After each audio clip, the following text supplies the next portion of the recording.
do you want to allow them to have questions also in between? Because normally we ask them. No, it's a pretty short talk, so maybe it's better just to keep the questions for after 10 minutes. That should be fine. Great, yes. So what this is an open discussion.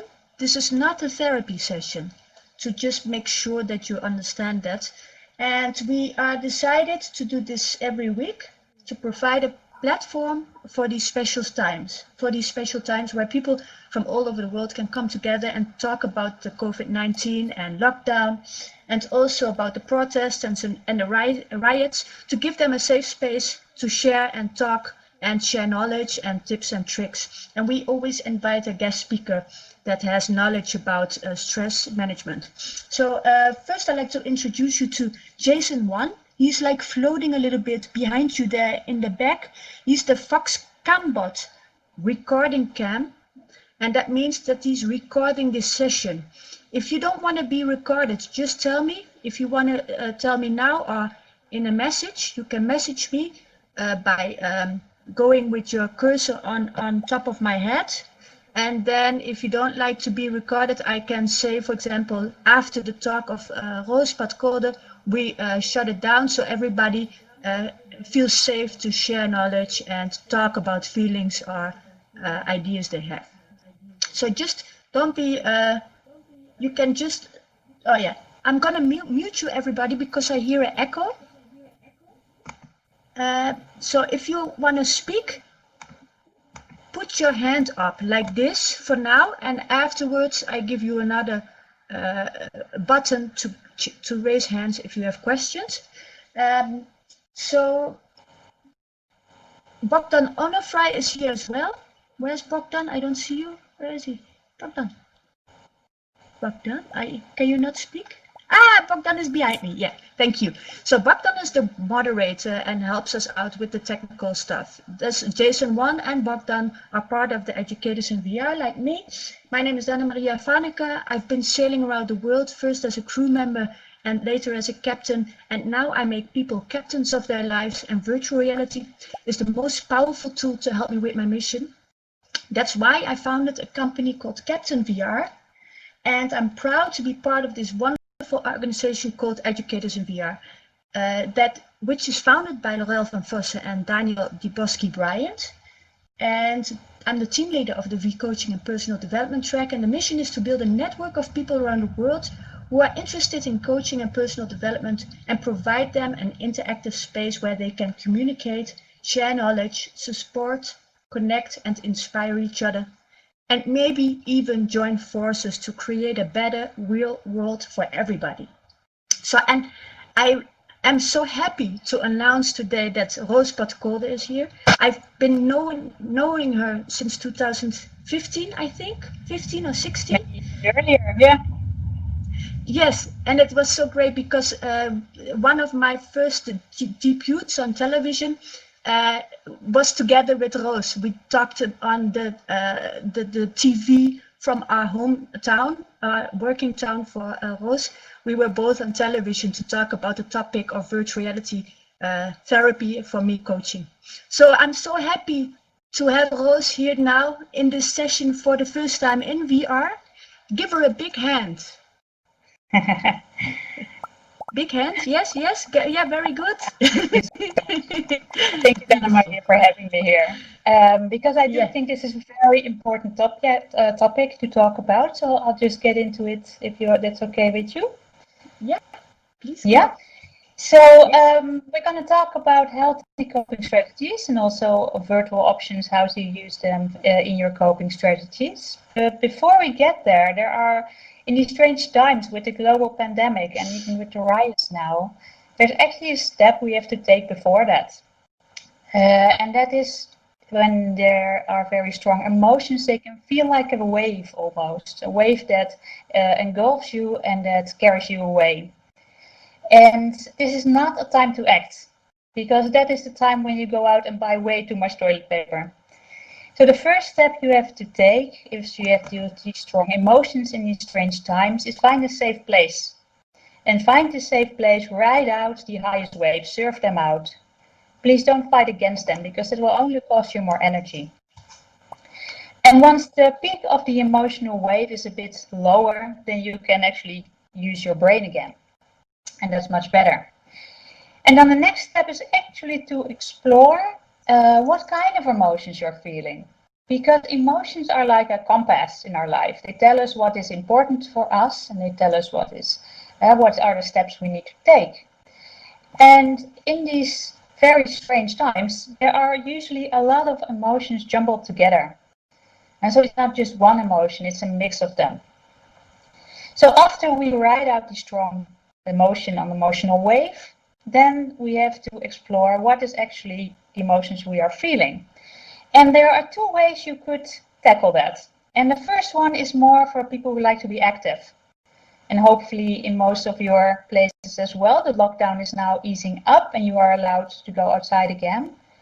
Because exercise, like walking or running, can really help us emotional processing. Especially with activating emotions, such as anger. So your body gets activated, and being active, that really helps with processing this information. Another option could be, for example, more to do like a rain meditation. But there are 4 steps which help you explore which emotions you are actually feeling. And the first one is the R, to recognize what is happening. And just to recognize that you're in an emotional state, which is a really healthy response in a strange world that we live in right now. And the second step is actually allow it, because sometimes we really want to fight against these negative emotions because they don't really feel good. They don't feel good. But that is their purpose, and I will get into why they don't feel good in a minute, and why they are still very important to be allowed to be there. And the third step is to actually investigate that jumble of mixed emotions with kindness.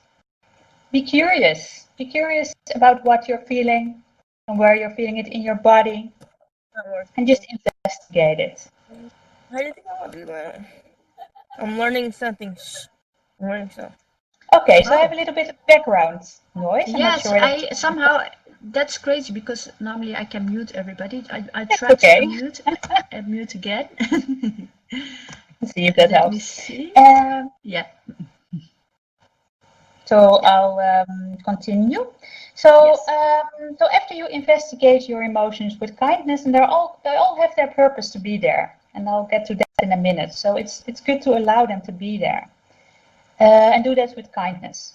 They have their purpose. And after that, you can more non-identify, it is called. So acknowledge that your experience is valid and a part of you, but it is not who you are.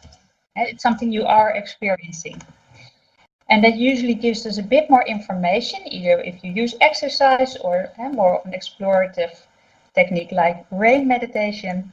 It gives you more information. Rose, somehow I don't hear you, but maybe it's just me. Can anybody give me some hearts if you hear Rose perfectly? So you hear Rose perfectly. Okay, that means I'm gonna re-enter the space, so I see you in a bit. Just go on, Rose, sorry. It's okay. So this is all new technology here, so that's just how it is. We'll work with it. So after you've explored your emotions, either through more active techniques or more explorative techniques, one of the 3 emotions you're probably feeling right now in these times are an increase in anxiety, an increase in sadness, and an increase in anger. And the shared function across all these emotions is to direct your behavior and also communicate your mental state to others. And for anxiety, the specific function is to warn and protect us from danger. And it's a very, really important emotion to have at these times. Because if we are not scared of the danger, for example, the virus is bringing to us, we won't pay attention. And we'll forget about the social distancing, which is so easy to forget because this is very new to us, very new behavior. It's not an automatic behavior at all yet. So it's good to feel an increased anxiety, at least for a little bit. It keeps you sharp and it keeps you into social distancing. And another personal function of an emotion is sadness. And the personal emotion, the personal function of sadness is to grieve and process loss. Because we all have lost something in the last 3 or 4 months. It may differ per person, if these are great losses or just more personal small losses, but they are losses and it is important to grieve them, to mourn those. They also signify sadness is who and what are important to us. So the people that you miss hugging most and the people you miss hanging out with the most. And the third emotion many of us will feel, and I think especially now also with the protests going on, is also anger. Because anger is a very healthy emotion. It is a response to unfairness and injustice. So it's very normal to have these emotions at this time. And its function is also to defend and to respond to these unfairness and injustices.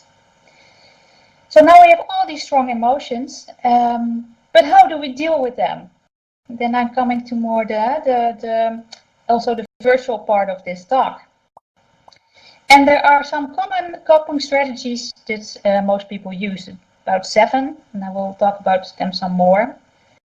And just begin with that there's no one good way to deal with all these emotions. The most healthy way to deal with these emotions is to alternate between different strategies. And so, for example, it's very, very healthy sometimes to avoid this horrible world and to play some video games. And just to distract yourself from all the horrible things that are going on. But if you do this for way too much or way too long, then it becomes a problem. And so the trick is to alternate between different strategies. So more common coping strategies are also to seek social support. And this is something we could very well use our virtual environment for. This is a very, very social place. We're all hanging out here. So use Altspace VR, use Zoom, use WhatsApp, use whatever means you have available. And use it to seek social support in times of all these strong emotions and just to talk about things in the world. That's very healthy. So I mentioned earlier playing video games. And that's part of the coping strategy called avoidance. And this is also a very healthy coping strategy as long as you use it sometimes and not too much or every day. But we, for example, found in research, scientific research even, and that it's very strong in pain reduction. Even with people with 2nd or 3rd degree burns can be distracted using virtual games. And because they're immersed so much in the virtual environment.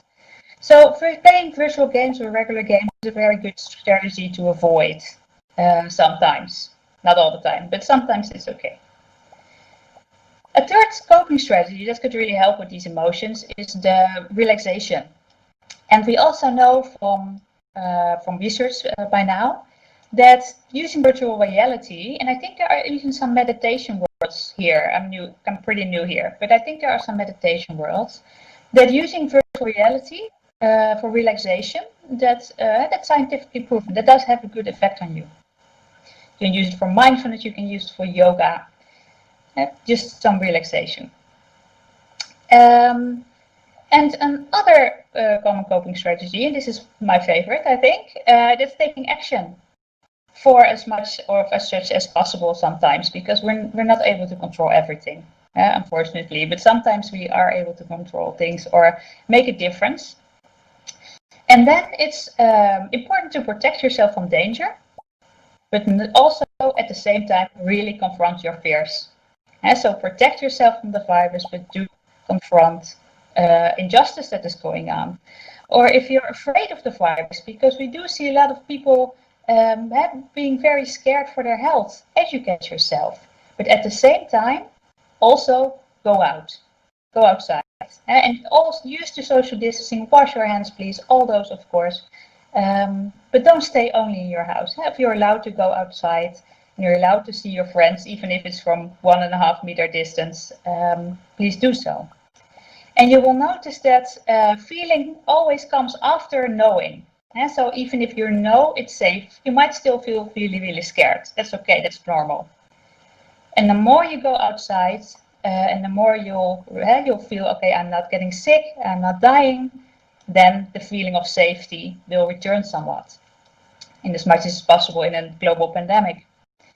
You can compare it also, for example, we also call this exposure in therapy, and it's getting your feelings in line with your thoughts. And so we all know spiders are not dangerous, maybe unless you're in Australia, but you feel scared. And the much more you touch spiders, you realize, and also the feeling starts to get safe. And we really know that exposure works on many levels, and we can use virtual reality for this.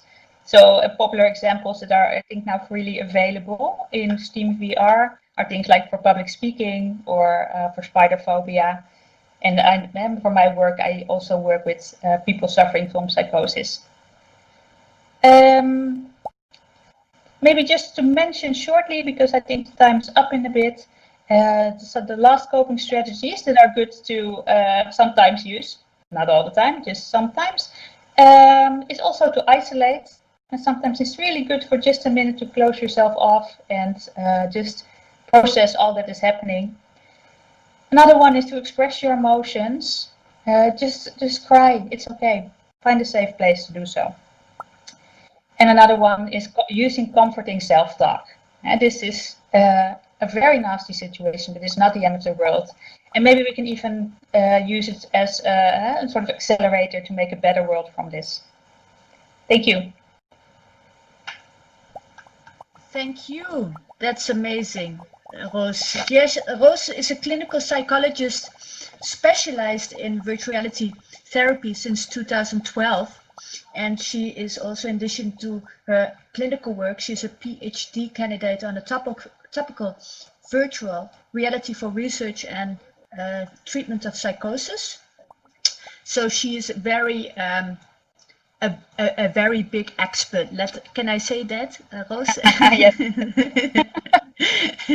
Both so emotions and virtual reality. Yeah, so this was the interesting thing for me to do. Great, and I will give everybody an opportunity to ask questions by letting them to push the raise hand button. That is going to be now on your right hand side down at the bottom. So you can, if you push on that button, tap on it, then I see the questions coming in from different persons, and then I can take your questions and one by one. So please feel free. Already I have 2 questions. Marco is go. Yes, go on, Marco. What would you like to say or ask? Marco, just try to speak. Why haven't you Yeah. feel scared? You feel scared. Why would you feel scared? Why? Being scared. You mean right now? Why? What is its function? Yes. Yes. So the function of anxiety is to warn and to protect us from danger. And right now, the world is, at least a couple of months ago, the world is a more dangerous place. It really is. So it's very functional to be more anxious since the COVID pandemic. And if you're a person of color, it's also very healthy to be more anxious if you're on the streets in America, as we understand it. And so anxiety has a function to protect us, to warn us, watch out for your safety, and take precautions. Wow, thank you so much for your answer, very honest answer also. Is that enough for you? Did that answer your question, Marco? Yes. Thank you. Then we go to the other one who's asking a question. That was Marco. Anybody else? Mose, I will unmute you. Mose, you can speak now. Will Mose? Oh, thank you very much. Yes. Very interesting talk. Thank you. Thank you. I just wondered if there's any difference in approaches between, say, people with anxiety disorders or depression disorders, and then psychosis, which again seems to be a slightly different category from anxiety and depression disorders? Or do you find that the same kinds of approaches work across the different difficulties, and do you use VR in the same way across the different kinds of difficulties people have?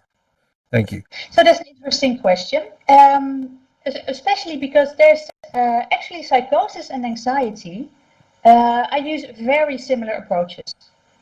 And if you think about psychosis, it is a form, and maybe psychiatrists, they will also use medication to lessen symptoms. But me, as a psychologist, I work with people to lessen their fear. So they fear that other people might hurt them, kill them even, or they are afraid the voices they hear have power over them. And as a psychologist, I work with that fear. So I pose a paranoia exposure very similar to social anxiety disorder, which is to expose people to situations and let them experience that these situations are safe enough. And with depression, we know that the strongest element of helping people overcome their depression is activation. So, for example, there's still some research, the most of the research about virtual reality is done on anxiety disorders and psychosis. So there we know this is working.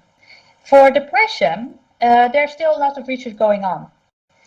But there should be at least some element of becoming more active.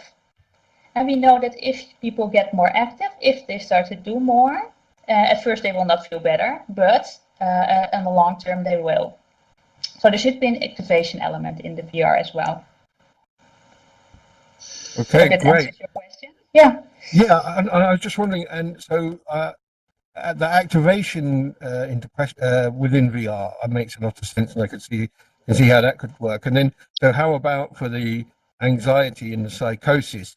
How is VR particularly useful in that, as opposed to say, doing a meditation on a smartphone app? What are the additional factors that one can get from VR on that basis? Yes, good question. Well, that is the exposure element, because ultimately we don't want people to relax. We want them to get active in those scary situations. So if you are afraid people will kill you, or they will laugh at you, or they will reject you, as in with social anxiety disorder, it's very hard for people to actually go outside and socialize.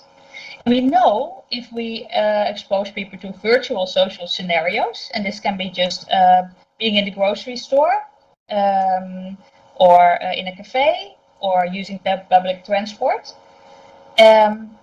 We know that if we need to go through these exercises with people, then anxiety in real life situations also drop. And paranoia in real life situations also drop.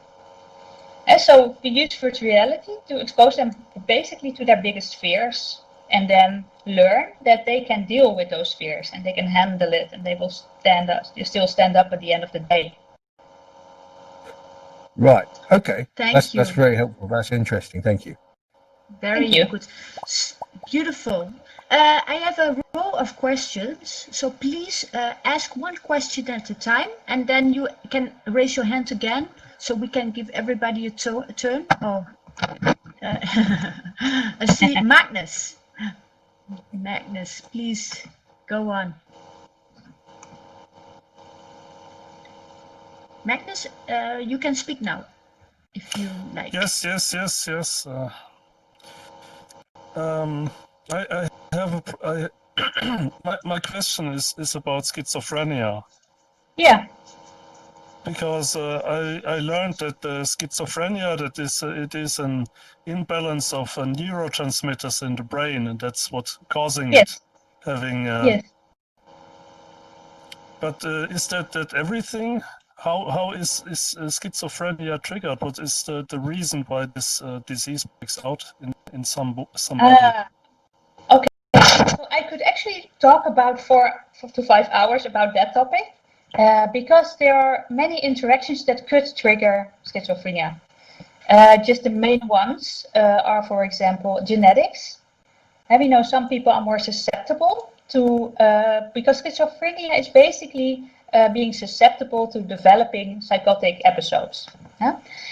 So we know it's genetics for a part, but we also know, for example, using some sort of drugs that are also interacting with dopamine neurotransmitter, like schizophrenia, then that can dysregulate the system.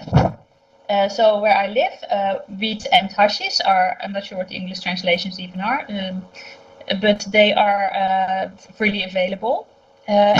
If you have this sensitivity and you use these drugs, that interaction is very likely to trigger a psychotic episode.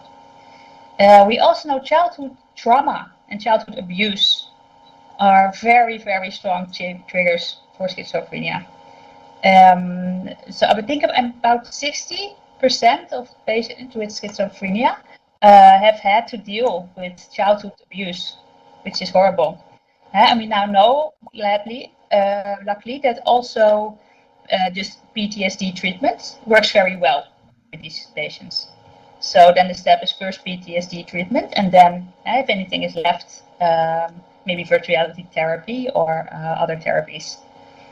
Yes, but there are many, many more things that could trigger the sensitivity. Yeah. Oh, sorry, I'm just gone. I will When get you- to the next. Sorry, you want to ask? Sorry. Let's try to give everybody a turn. Sorry, because there's some people in line. Yes. I'm sorry. I apologize. No problem, no problem. It's no problem. We just like it that you ask questions. So really welcome. Wild Grape, you're next. I like the name. Thank you. First of all, thank you for the talk. It was really good.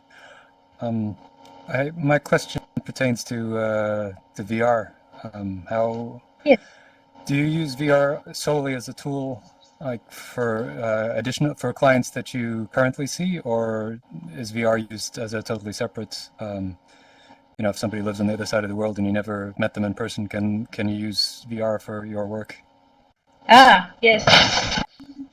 Just very practical, there are some limitations at the moment.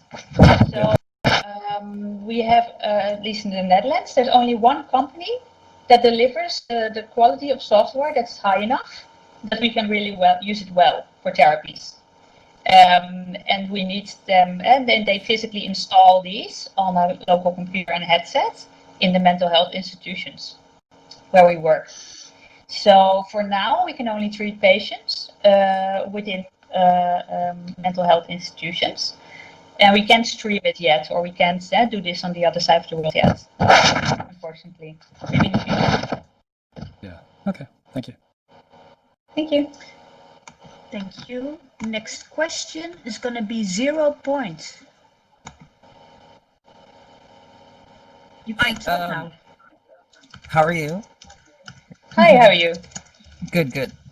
So I actually have a diagnosis of schizophrenia, bipolar, and anxiety, stuff like that. So like this is kind of a perfect talk for me. I've actually I'm with the Veterans Association, and they have a program that hasn't really gone national in America that works with VR and these issues.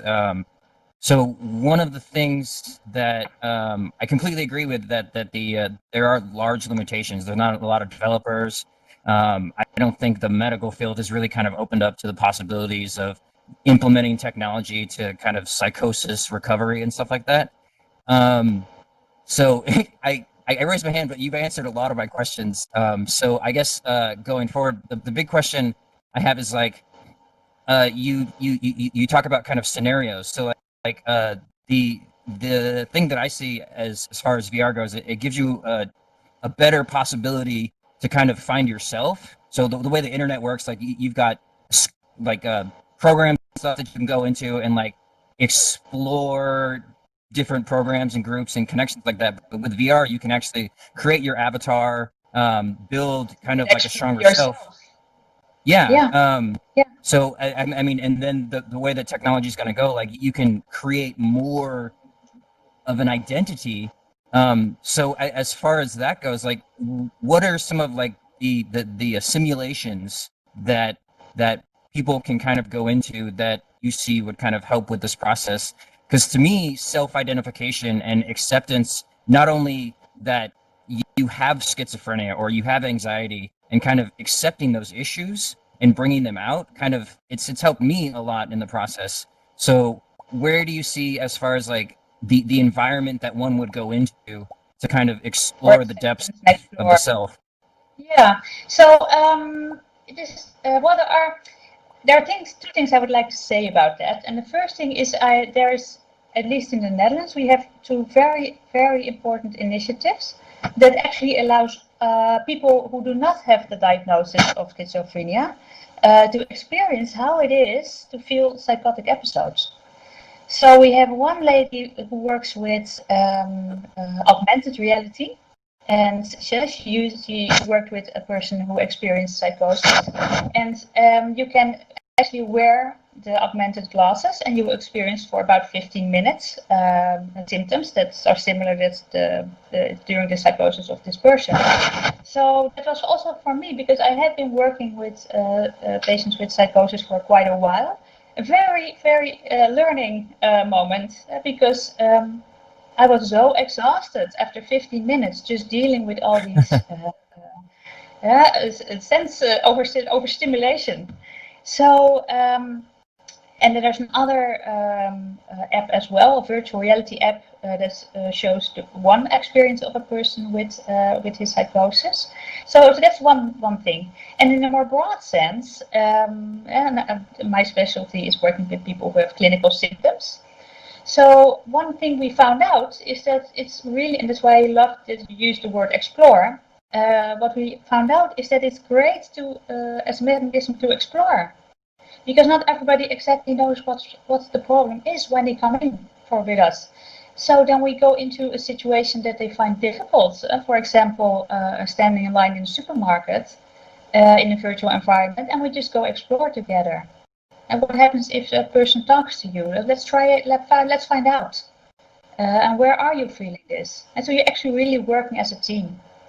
So I'm not sure, this is not maybe as broad as your question, which is more philosophical even, but I hope that gives some answer. No, that was wonderful. Thank you. Thank you.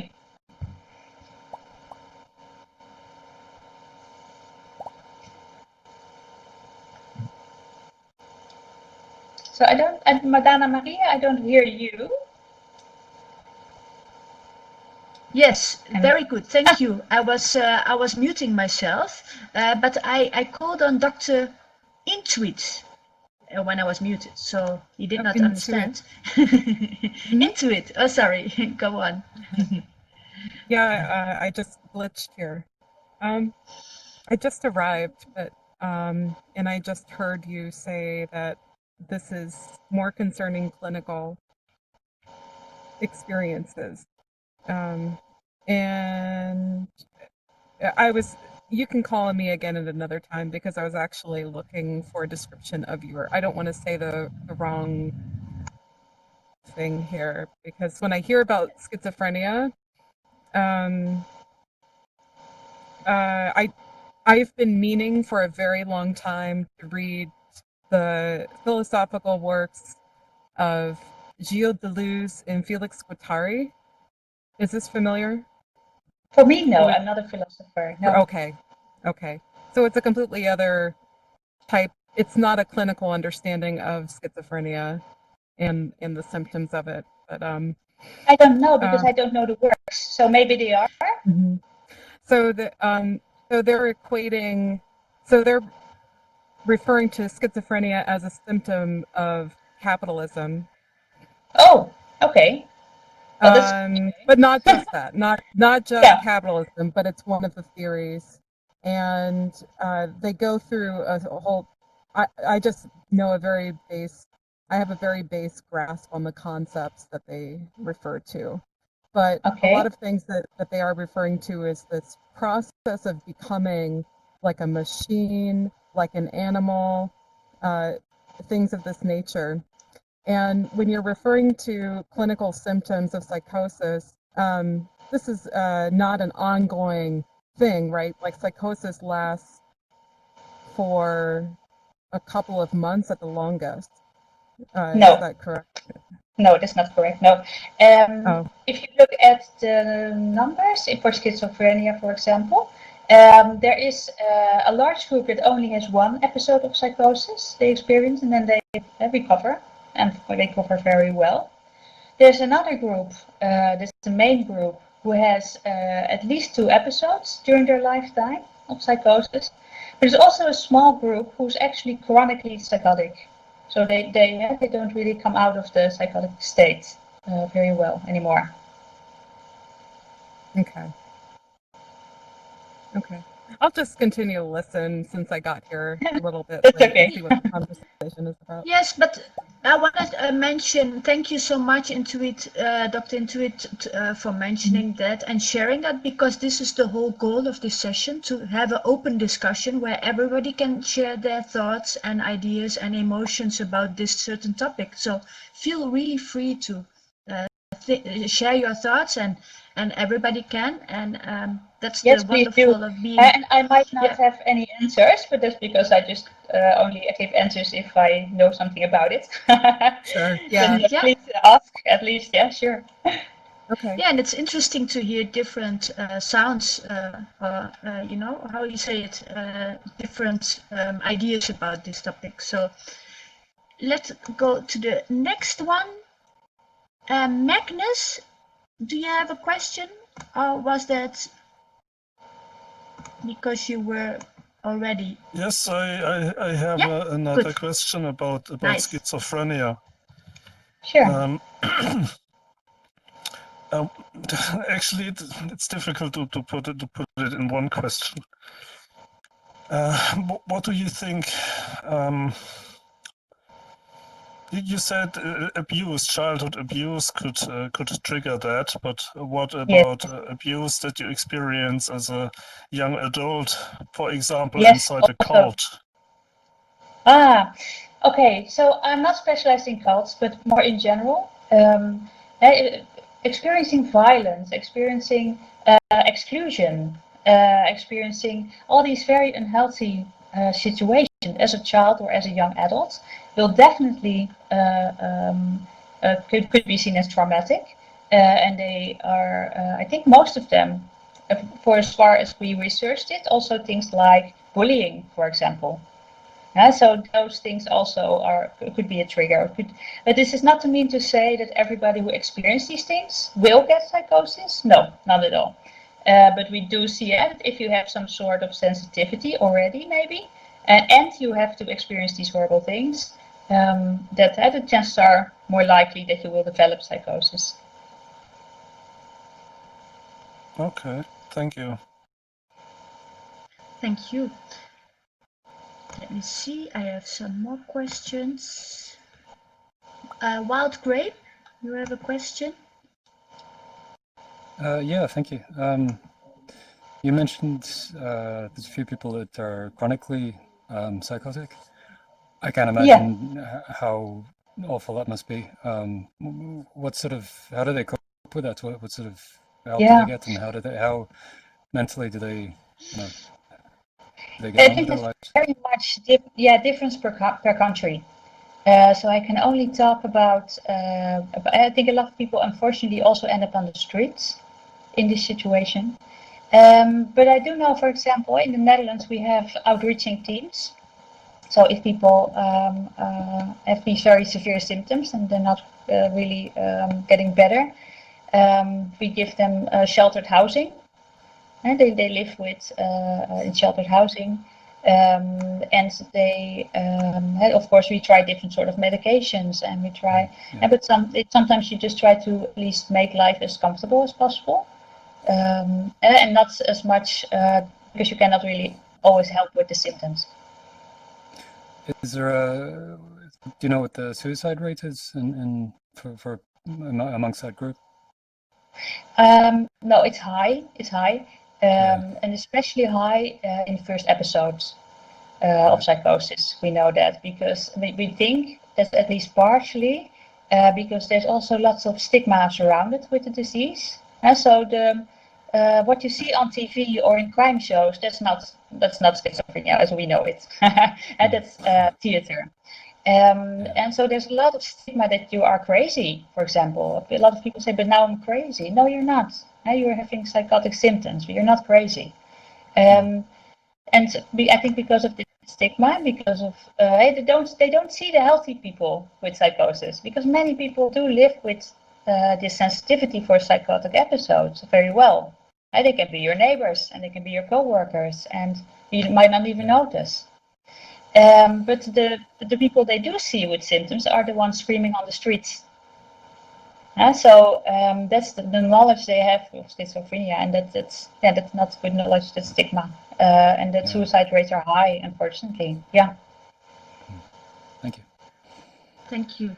Okay, last question, and then I want to go to how to close positive, so everybody can share something to take away for this evening or afternoon in other countries to take away home with for something positive. So, Intuit, you have a question? Last question? I was just wondering. So I'm sorry, I couldn't find the description. Are you you're a clinical psychologist that works with people who? Okay. So in your experience, it's sort of a two-part question. How many of the patients are dealing also with some form of psychedelic drug abuse or anything of that sort? And also, what are the steps that one can take to convince somehow that person to remove themselves from the use and habit of drugs, because that does exacerbate the symptoms? It does. Yeah, so those are two questions. I will start with the first one. I don't have the numbers, but I do. There are two different things that are in play when people use psychedelics and drugs, and they're also sensitive for developing psychosis. And the first one is that it can trigger episodes, so that's a problem. But at the same time, a lot of people also use it to self-medicate. So because at the short term, sometimes it lessens symptoms and it lessens negative feelings. Unfortunately, we do know that on the long term, it usually triggers full psychotic episodes. The second question is, how can I convince someone to stop? That's such a unique question for each person, because each person in this situation who is having psychotic episodes or having drug abuse is unique. So I'm afraid I really can't answer that question. And if this person is not help seeking yet, that might be a first step, just to educate, let them educate themselves about these things, and find some mental health professional to help them guide that. Oh, could I ask one more? Sure. So for bipolar disorder, a lot of times people are put onto it's a mineral. I can't think of lithium. So because lithium is a mineral deficiency in the body. So I'm just curious, are there any sort of mineral deficiencies associated with schizophrenia similar? Yeah, what we do know is that the dopamine system is dysregulated.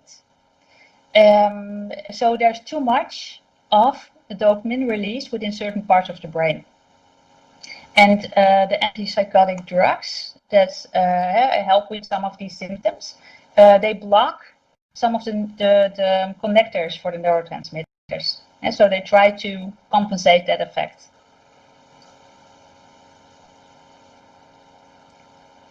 It's very technical otherwise, but that's the short version of it. Too much dopamine, and antipsychotics try to mitigate that.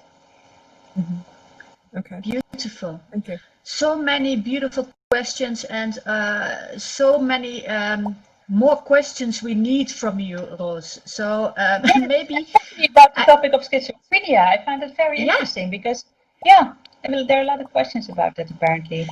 So it might be interesting to do a full talk on that sometime. Yeah, that's what I just wanted to say. So it would be nice to we're gonna do that, organize this year, or maybe in a couple of months, or whenever Roos has time. Yeah. We can have a whole hour on that with a PowerPoint presentation, maybe some. Yes, please.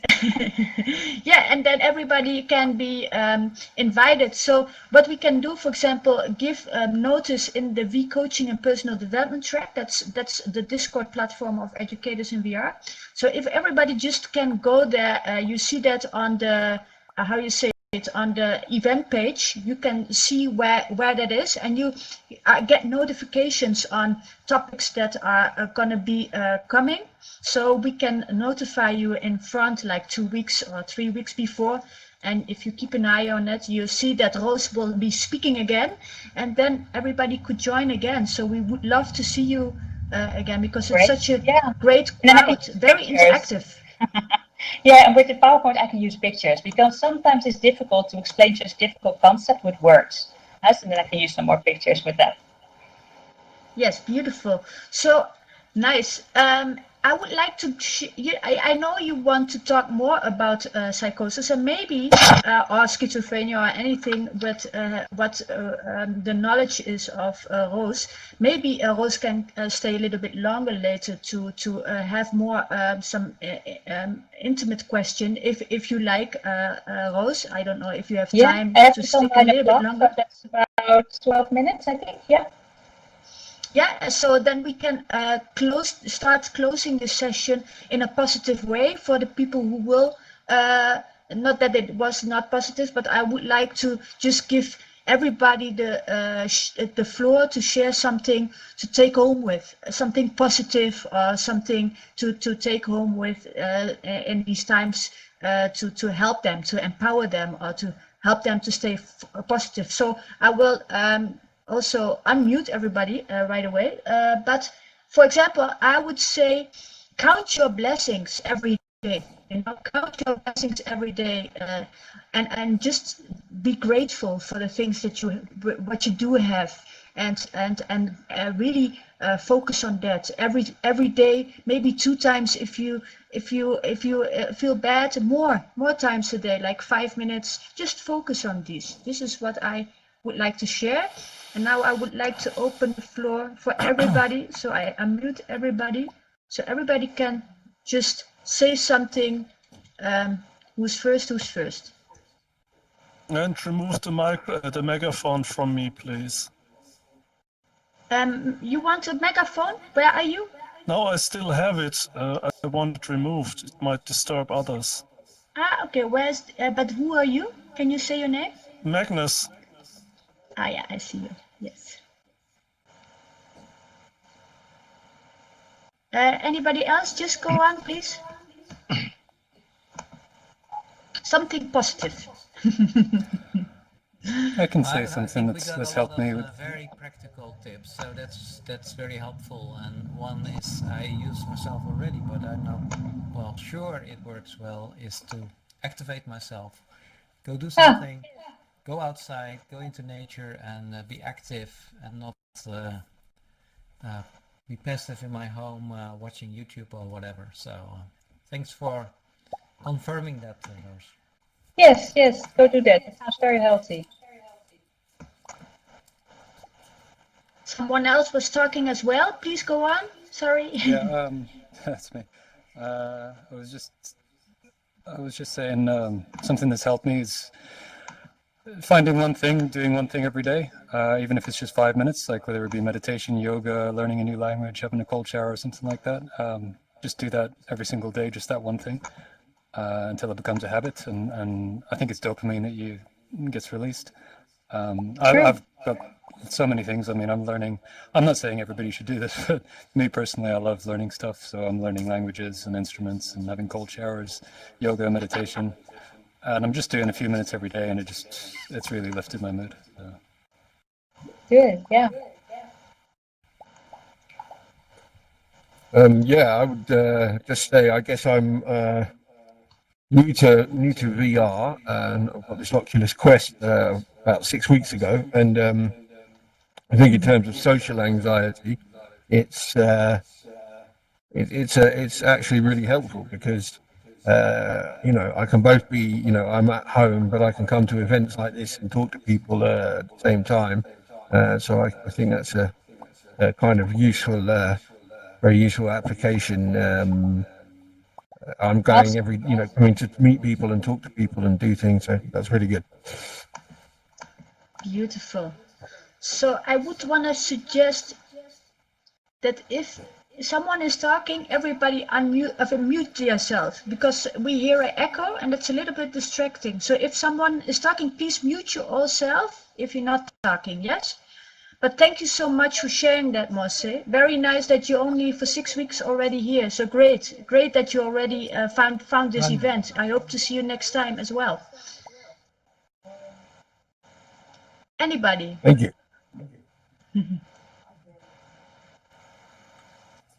Yeah, I'd like to say one thing. So a lot of people, you yourself just said, count your blessings. And yes, definitely do.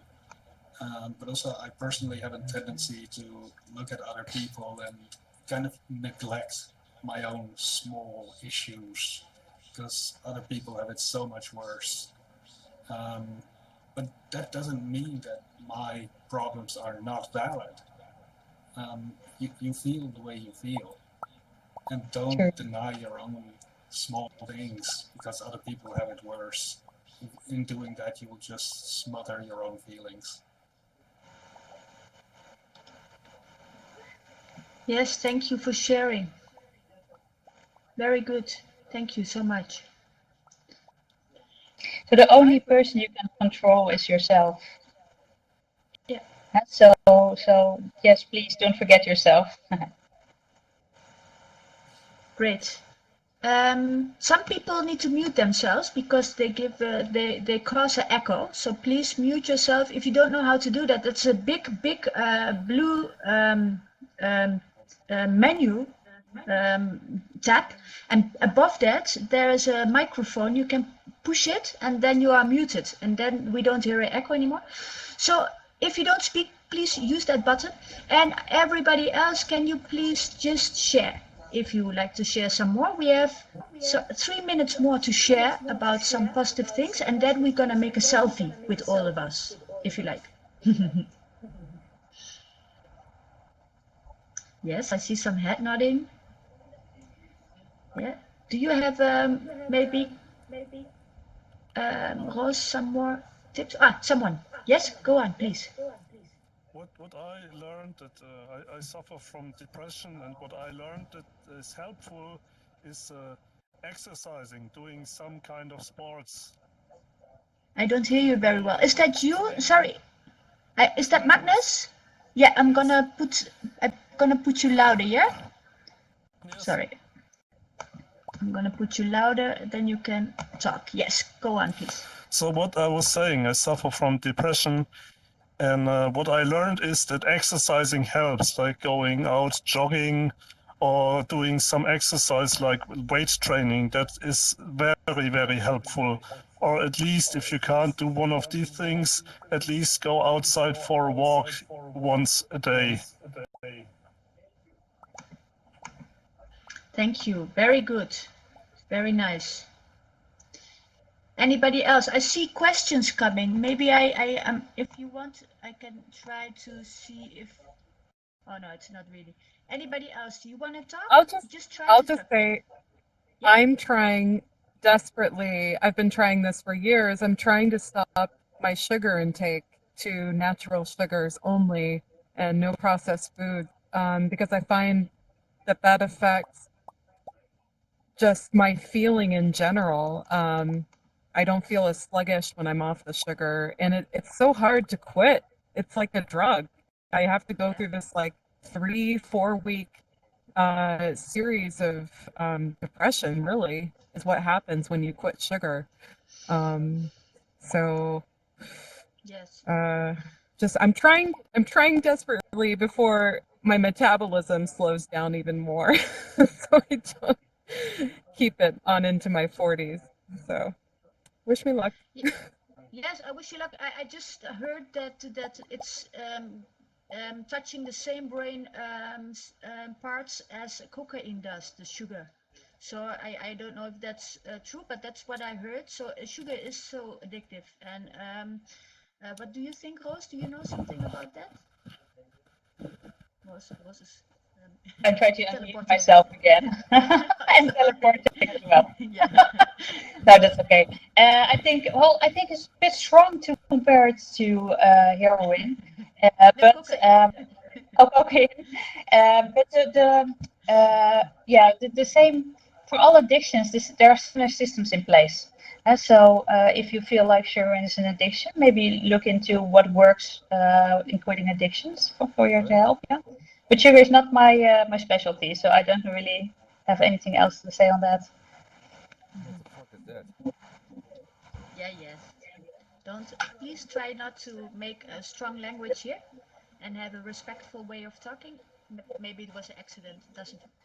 Don't worry about that then. Let's have one more positive thing, and then we're gonna make a selfie.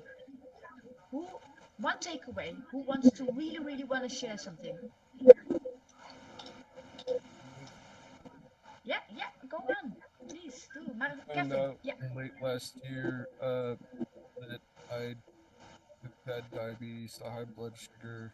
I guess that kind of relates to the giving up sugar thing, which is the major changes I had to make was, you know, dialing back my carb and sugar intake, which is very hard to do. But I've down to my target weight and my blood sugar is under control, and I'm no longer getting those urges to, you know, consume those things all the time. I mean, I still let myself have them, you know, in small bits, some special occasions, but it's, you know, controlled. So feel good about it.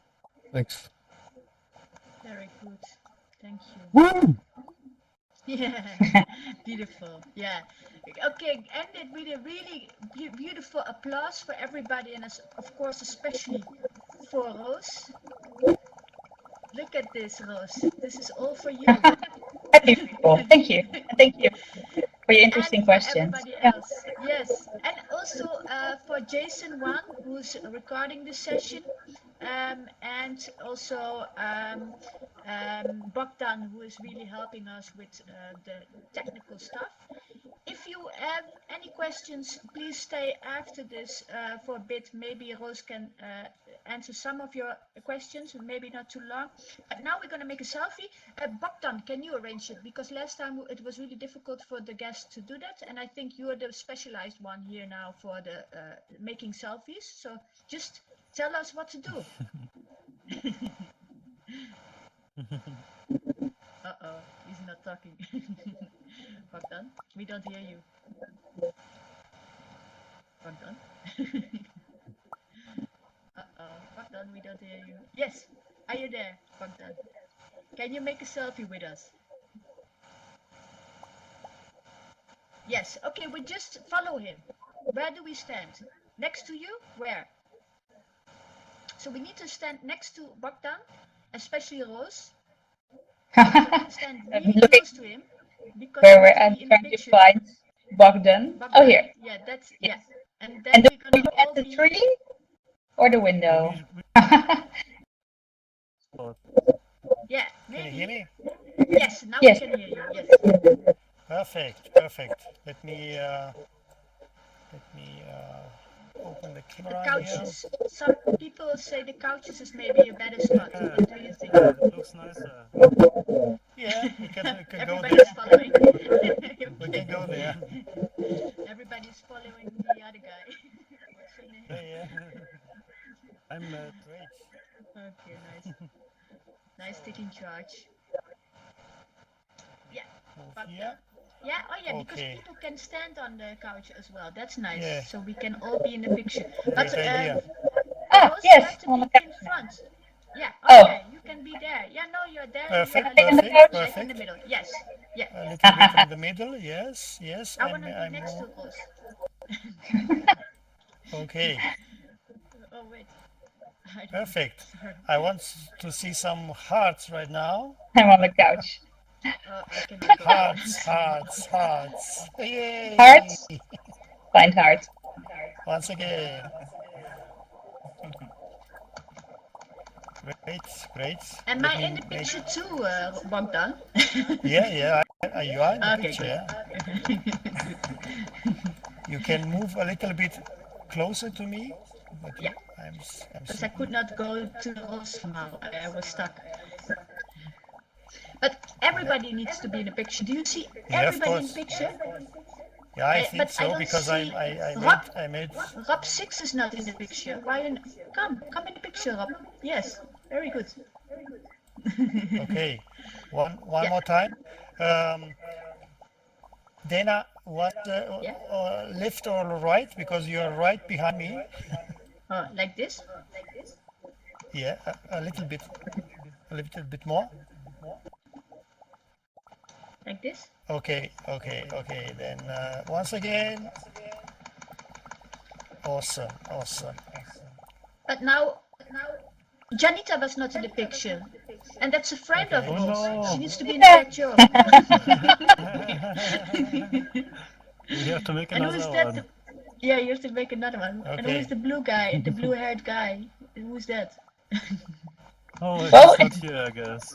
I like Okay, his name though. once again. Okay.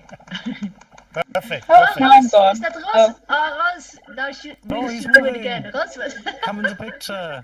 Yeah, you blue hair. Once again. Hello, sorry, I'm at work, so I have to jump in and out. Okay. So Come I in the haven't been picture. here. Jump in our picture. I've been trying to listen periodically to the event, Perfect. but I wasn't here for a while. But I recognize Matt, the scientist over there. So hi, Matt. Let me. Yeah, but we're making a come into picture, the so come here. Come on, get into the picture, mate. Join Yeah, us. come to us. Yeah, yes. Just one more time. Awesome. Yay, thank you so much, everybody. So much fun. Really cool.